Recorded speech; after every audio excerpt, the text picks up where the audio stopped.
Okay, so here we have an exterior ramp with bad cracking. This one's kind of tough. What do we do?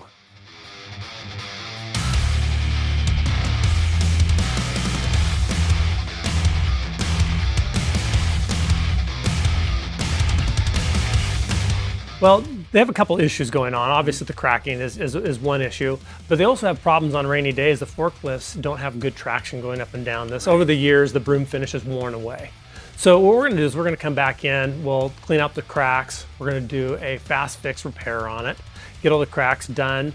We will then use our XPL product. This is an exterior, so we're gonna have some drier sun on top of it. So we're gonna want a product that gives us a little more working time, which our XPL will do for us. So we're gonna do a gray base coat with a broadcast of quartz sand in it. We're gonna do a secondary broadcast of quartz sand, but just like we're doing on a pool deck, we're only gonna do a single top coat, a very, very tight top coat. But in that top coat, we're also gonna add our 40 grit traction additive, which is mixed into our product, so you get uniform finish. We're gonna go back over the top of that, pull it very tight. You're gonna end up with the quartz still showing up with the 40 grit traction additive on top of that. You're gonna have a very, very good traction for those forklifts on those rainy days.